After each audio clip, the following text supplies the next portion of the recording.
Salut, quoi de neuf? Je suis Adnan et dans cette vidéo, je vais vous montrer comment vous connecter.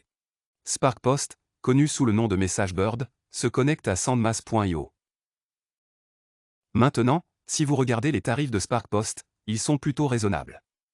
Maintenant, si vous voulez envoyer 50 000 emails par mois, SparkPost ne vous coûtera que 20 € par mois et c'est l'un des meilleurs serveurs SMTP disponibles.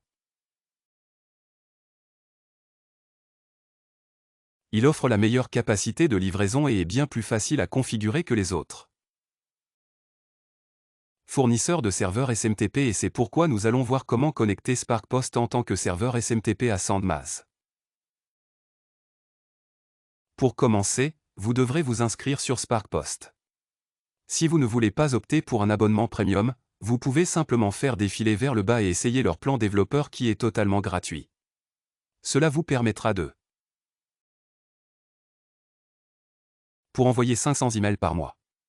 Donc, si vous voulez commencer avec le compte de test gratuit, configurez tout ce qui est connecté à SparkPost, puis vous pourrez passer à l'envoi d'environ 50 000 emails par mois en payant seulement 20. Alors, on commence. Vous cliquez sur Commencer et vous accédez à un formulaire où vous devez saisir votre prénom, nom et mot de passe. C'est tout, et voilà comment vous vous inscrivez sur SparkPost. Cela ne vous prend pas beaucoup de temps pour vous inscrire.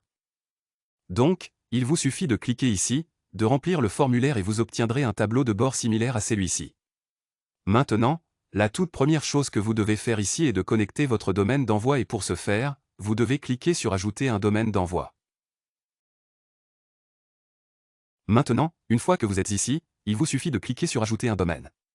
C'est ici que nous choisissons le domaine d'envoi à travers lequel nous enverrons nos emails et comme SparkPost le suggère, il est recommandé d'utiliser un sous-domaine. Par exemple, vous pouvez jeter un coup d'œil à ce site web.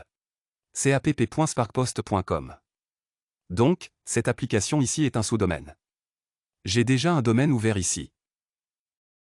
Le domaine que je vais choisir est sasbirdy.com. Je vais aller sur le tableau de bord et c'est là que je vais coller sasbirdy.com. Maintenant, je dois ajouter un sous-domaine ici. Je vais ajouter sand.sasbirdy.com, mais vous pouvez choisir ce que vous voulez. Vous pouvez le nommer serveur, serveur d'envoi ou tout autre nom que vous souhaitez lui donner. Il suffit de le saisir ici. Mais pour le moment, je vais simplement l'appeler sand.sasbirdy.com et c'est tout, je vais cliquer sur Enregistrer et continuer. Donc ici, il me demande l'alignement de domaine.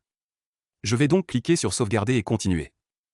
Maintenant, vous pouvez voir qu'il m'a simplement donné quelques enregistrements DNS que je dois ajouter dans mon éditeur de zone DNS. Donc très rapidement, je vais copier le premier enregistrement qui est celui-ci. Mais assure-toi de ne pas copier l'intégralité. Tout ce que vous avez à faire est de copier jusqu'ici, retourner sur mon serveur DNS et choisir TXT car c'est un enregistrement TXT.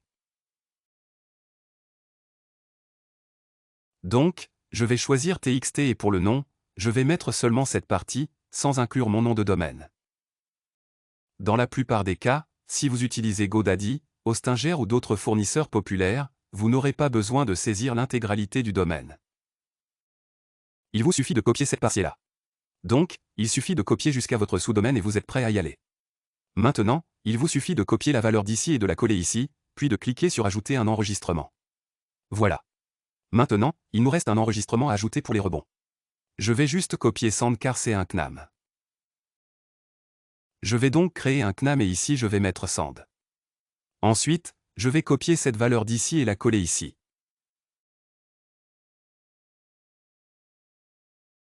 C'est tout, regardez ça. Ce record est ajouté.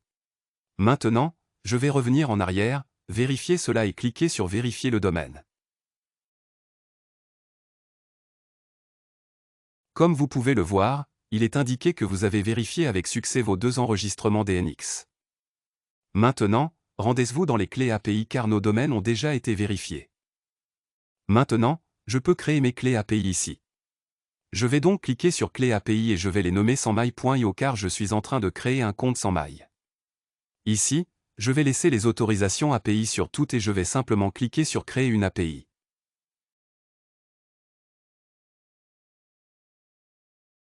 Voilà. Et voici ma clé des API. Je vais donc copier cette clé API d'ici.